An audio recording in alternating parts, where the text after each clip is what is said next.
Well, obviously in a good situation with Boris, how do you come back to where you are now, and what kind of drew you to back in the profession, but also to Mississippi State? I know with your connection with Andy, that was a big deal too. The Boris Corporation was an amazing opportunity. It was 3 great years, but I really miss being on the baseball field.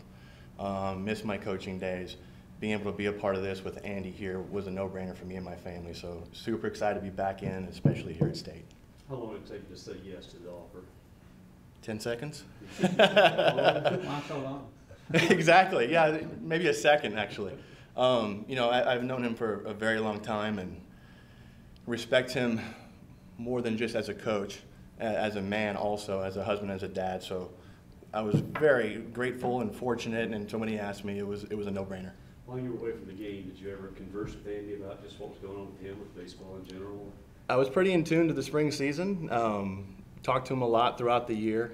Would call him and we'd laugh about the success and how well they were doing, and I would call him a magician because I knew they were really banged up. It wasn't anything against the kids or the team, but I knew that there were some obstacles and they continued to win ball games, and you look up and they're 2 games away from the College World Series. And that was what was really neat for me because I know him so well at the end of the season when those guys took the podium after the last game and they talked about he's the best coach in the country and this is why. And I think if you start to really look into it, they love playing for him. They would run through the wall for him, and we're very similar people, probably similar philosophies, and there's a lot that goes into what he's doing. And so I thought it was very impressive that he was able to do or accomplish what they did in year 1, knowing that there was some setbacks. Over the last 3 years or so, did you have some opportunities to get back on the field and turn them away? I did, but because we had moved to my wife's hometown in Texas, and the Boris Corporation was an amazing gig for my career and my family, there was no rush to have to just jump back into college coaching. In a way, it sounds maybe arrogant, but you could be picky and you could wait on that perfect place. And for me, Mississippi State baseball was the perfect place, obviously because of the program, the history, the tradition. But one of my best friends was a guy leading the way, and it was an opportunity to come here and work alongside him. There's a lot of comfort there. Related to that, when Kennesaw got the job at Mississippi State, did it ever cross your mind that maybe he might be contacting you eventually? You know, I think if you're human, you think about it. You know, but out of respect for him and what he had going on, it was kind of one of those things where you think, hey, listen, he's never been a head coach. This is his first time to ever be a head coach. Obviously at a great place.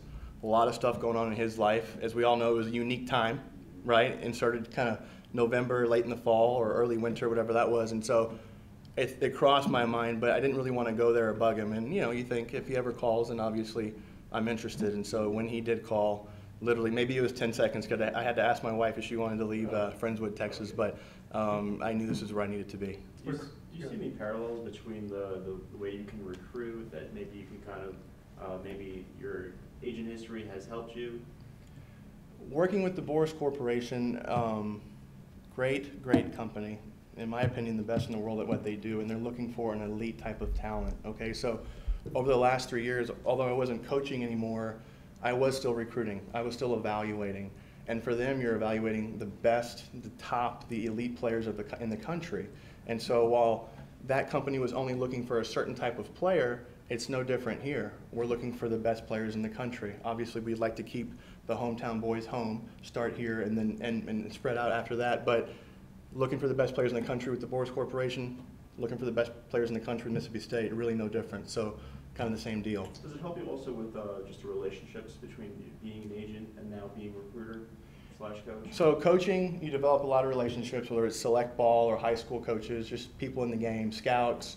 Boris Corporation, those relationships kind of flourished even more over the years. I ended up talking to a lot of people that I didn't know back in my coaching days, met a lot of new people, and those relationships became stronger with those that I did know. So the Boris Corporation being a coast-to-coast kind of operation, although I was in Texas and Louisiana, I still was able to kind of recruit nationally, and being at Tulane previously, that was a national deal as well. So you have those national contacts after you do this for a while, kind of no matter where you are, but probably a little more working with the Boris Corporation. Baseball recruiting, interesting, the fact that you, even after you get a commitment and a signee, you still have to recruit that player all the way until, you know, draft day and even on past that. How much does, you know, I know you and Andy both have your share of experience.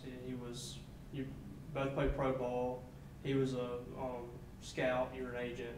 How much does that help y'all in convincing kids to come to school and having a lower or attrition rate, I guess, and those kids that are going pro? No doubt about it. It's the whole recruit them and then re-recruit them, or never stop recruiting them. You know what I mean? And it's not a fake thing. It's a real thing. But you have to continue to build that relationship. And while you're building that relationship, it's the education of the pro side, the college side, how the pro side is gonna work in their senior year of high school, or if they're a junior college student athlete. Just educating them on why we feel college baseball is the way, and him working with the Yankees, and obviously being in college coaching now, me working with the Boris Corporation, there's a lot of knowledge in regards to the pro side of things, and by no means am I knocking professional baseball, but there is something to be gained, I think, from working with the Yankees and the Boris Corporation and understanding how that industry works, and that helping to educate young student athletes.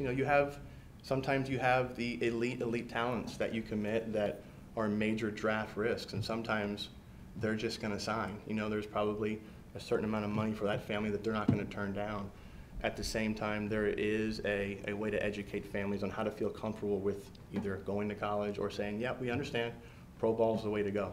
But I think as long as you continue to go after that top tier, that elite athlete, and you do your best in educating them and letting them know how the process will unfold, you put yourself in the best position to keep a lot of those guys and make sure they show up to college.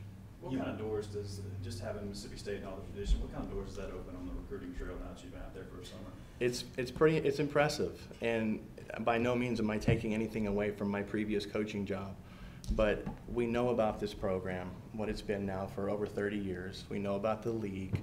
There's been a lot of success here, and so when I first get in touch with a player, or a player gets in touch with me, that player immediately wants to come to Mississippi State, wants to come visit. They want to know about this program. People call me and feed me players, feed Coach Cannizzaro players. A lot of people want to be a part of this. So it's pretty special when you answer the phone or you get somebody on the phone and they're all in now. It's different. It's definitely different. And it is an advantage, and I think when you're a part of something this special, you start to realize why it's so special to people. I've been here for about 8 weeks. I think I've been in the office a handful of times up until the last week, but the more that I'm around this university and this athletic program, I'm starting to understand why it's been the way, why they've had the success they've had now for over 30 years. You and Andy both have extensive Louisiana ties. There's obviously a lot of good prep talent there. How do y'all balance taking the best out of Louisiana, but also a perceived pressure to keep some of the best guys in this state here? Right. Well, obviously, like I said, you want to keep the best players home in our state, okay? But if there's good players in Louisiana, we're going to go try to get them as well. If they're in Texas, we're going to go there too. Wherever there's good players, we're going to try to be there. I think you have to have a feel and understanding of the country and where guys are going to end up, but just because somebody may be far away from home or far away from Mississippi State doesn't mean that they don't want to come here, and so I think it's kind of that relentless pursuit, as Coach Cannizzaro would say, to grind it out every single day on the recruiting trail, and never assume that somebody doesn't want to be a part of this, make them tell you no, kind of one of those deals. But if they're in our region, we're going to go try to find them. And the other expertise that you kind of bring as a former player, what are you seeing from some of the players that you're inheriting, and what's kind of your early thoughts heading into fall ball of what is coming back for this team next year? Today was our second day of individual workouts, our 4-on-1s. The last 2 days have been very refreshing, I think is a good word. This league and this program, I understand it's a different type of talent, and that's been very, very obvious in the first 2 days. Kids are a little more physical, a little more polished, have a better understanding of what they're doing, what their body's doing. It's a whole different feel. So the first 2 days have been very encouraging. It's been a lot of batting practice and things like that. So obviously no games yet, but if you know what you're looking for, it seems like we have the right guys in place. Do you have an update on y'all's fall ball and how that's going to go with the construction and things like that? Or do you know where y'all will be or what the update is on the field? Kind of. It's still kind of a work in progress. I know that starting here pretty soon, we will have a surface, okay? And we will start fall practice, I believe, October 9th. So we will have a surface to get in inter squads, whatever we need to do. At the same time, obviously, we have the Palmero Center, which is where we're doing most of our day-to-day stuff right now with the hitters. We may do some off-campus stuff, maybe a 3-game set off-campus for some inter squads, some kind of a fall ball World Series. Those things are still in the works, but that's kind of the idea. So Coach Canizero knows more about that stuff than I do, but I think that's the idea. We're going to have a field to play on. It may be a little bit challenging, but hey, after what they went through last year, I think these guys can get through it this fall, you know, so we'll know more as we go. Anything else? Hail State.